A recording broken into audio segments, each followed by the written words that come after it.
혹시 뭔가 딱 보고 빠르게 판단했는데 나중에 '아차.' 싶었던 적 없으세요?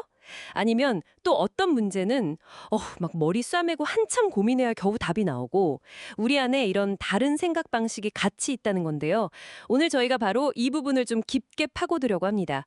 네, 노벨상 수상자시죠. 다니엘 카너먼. 그리고 그분의 아주 유명한 책 생각에 관한 생각. 이 책이랑 또 관련 분석 자료들을 토대로 우리 생각이 어떻게 돌아가는지 또 어떤 함정들이 있는지 한번 같이 살펴보겠습니다. 네, 좋습니다. 이번 분석으로 여러분께서 자신의 어떤 생각 패턴, 특히 왜 가끔씩은 스스로도 좀 이해하기 어려운 비합리적인 결정을 내리는지 그 배경을 좀 이해하시는데 도움을 드리는 게 목표입니다. 카너먼이 밝혀낸 그 빠른 생각과 느린 생각의 세계로 한번 들어가 보시죠. 오, 흥미로운데요. 카너먼은 우리 생각을 그 시스템 1하고 시스템 2 이렇게 둘로 나누더라고요. 시스템 1은 진짜 빠르죠. 거의 뭐 자동 반사. 2 더하기 2는 하면 바로 답이 딱 튀어나오는 것처럼요. 네, 그렇죠. 아주 직관적이고. 근데 시스템 2는 예를 들면 17 곱하기 24는 이런 거 이건 딱 봐도 노력이 필요하잖아요. 느리고 신중한 생각. 맞습니다.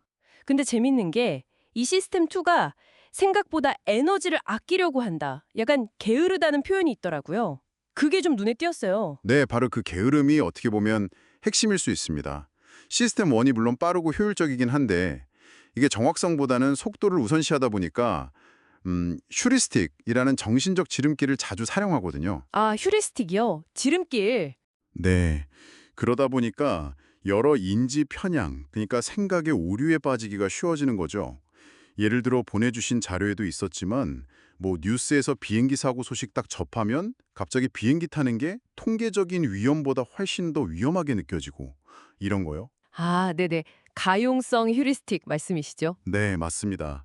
정보가 얼마나 쉽게 떠오르냐에 따라서 판단이 달라지는 거죠. 정말 그런 것 같아요. 그리고 정보가 어떻게 제시되느냐에 따라서도 판단이 확확 바뀌는 것도 되게 놀랍더라고요. 그 앵커링 효과 있잖아요. 간디가 114세 이상 살았을까요? 이렇게 딱 묻는 것만으로도 실제 나이 78세보다 훨씬 높게 답하게 된다니 네, 그렇죠. 처음 들은 숫자가 진짜 다처럼 기준점이 돼버리는 거죠. 너무 신기해요. 그리고 또 그 생존율 90% 수술이랑 사망률 10% 수술. 사실 완전히 같은 내용인데 표현 방식 하나로 사람들이 전자를 훨씬 더 선호하게 된다는 거, 프레이밍 효과. 이것도 참 인상 깊었어요. 네, 바로 그 지점이 카너먼과 투버스키가 함께 연구한 전망 이론이 파고든 비합리성의 영역입니다. 아주 중요하죠. 특히 손실 회피라는 개념이 정말 중요한데요.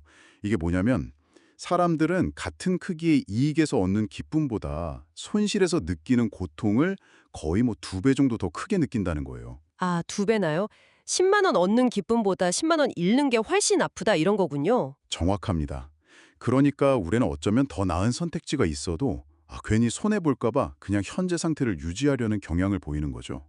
이게 그동안 경제학에서 가정했던 합리적인 인간이라는 전제 자체를 완전히 뒤흔든 뭐랄까 정말 혁명적인 발견이었어요. 와, 그렇군요. 그럼 이런 시스템 원의 힘이라든지 여러 가지 편향들 또 방금 말씀하신 손실 회피 경향 같은 거 이걸 우리가 아는 게 왜 중요할까요? 그냥 내 생각이 원래 이렇구나 하고 끝나는 건 아닐 것 같은데요. 중요하죠. 왜냐하면 이런 내 생각의 패턴을 인지하는 것, 그것만으로도 우리가 더 나은 결정을 내릴 수 있는 그 첫걸음이 되거든요. 예를 하나 들어볼까요? 우리가 보통 프로젝트 계획 세울 때 마감일이나 예산을 좀 너무 낙관적으로 잡는 경향이 있잖아요. 아, 맞아요. 계획 오류라고 하던가요? 네, 그것도 어떻게 보면 시스템 1의 영향일 수 있다는 거죠. 이걸 우리가 알고 있으면 잠깐만 하고 의식적으로 시스템 2를 좀 더 작동시켜서 현실적인 검토를 해볼 수 있겠죠. 보내주신 자료들에서도 나오지만 이게 뭐 UX 디자인에서 사용자 행동을 예측한다거나 아니면 공공정책에서 시민 참여를 유도하는 방법 설계할 때라던가 정말 다양한 분야에서 카너먼의 통찰이 실질적인 영향을 미치고 있습니다. 아, 그러니까 이게 단순히 그냥 심리학이나 경제학 이론에만 머무는 게 아니라 우리 실생활 곳곳에 다 적용되고 있다는 말씀이시네요. 그렇습니다. 생각에 관한 생각이 그만큼 세계적으로 큰 영향을 준 이유이기도 하고요. 물론 뭐 일부 연구는 재현이 잘 안 된다 이런 학문적인 비판도 없지는 않습니다만 그래도 시스템 1, 2 개념이라든지 각종 편향 그리고 전망이론 같은 핵심적인 아이디어들은 여전히 인간의 판단과 선택을 이해하는데 아주 강력한 틀을 제공해주고 있어요. 2024년에 이제 돌아가셨지만 카너먼은 행동경제학이라는 분야를 연 정말 선구자로서 우리에게 생각에 대해 생각할 거리를 많이 남겨주셨죠. 결국 우리 마음속에는 빠르게 달리는 직관의 엔진이랑 또 신중하게 움직이는 이성의 엔진이 같이 있는데 그리고 그 빠른 엔진이 때로는 우리를 좀 예측 가능한 함정으로 이끌 수도 있다는 거, 이 사실 자체를 기억하는 것만으로도 우리가 일상에서 만나는 수많은 선택의 순간에 분명 도움이 될 것 같다는 생각이 드네요. 네, 맞습니다. 마지막으로 여러분께 생각해 볼 만한 질문 하나 던져보고 싶은데요. 카너먼은 경험하는 자와 기억하는 자를 구분했습니다. 그러니까 순간순간의 행복을 느끼는 자랑 지나간 경험 전체를 평가하고 기억하는 자가 다르다는 거죠. 만약 여러분께서 이 두 자아 중에 어느 한쪽에 조금 더 무게를 둔다면 여러분의 삶의 만족도나 어떤 일의 성공에 대한 정의가 어떻게 달라질 수 있을까요? 한번 스스로에게 물어보시면 또 다른 재미있는 통찰을 얻으실 수 있을 겁니다.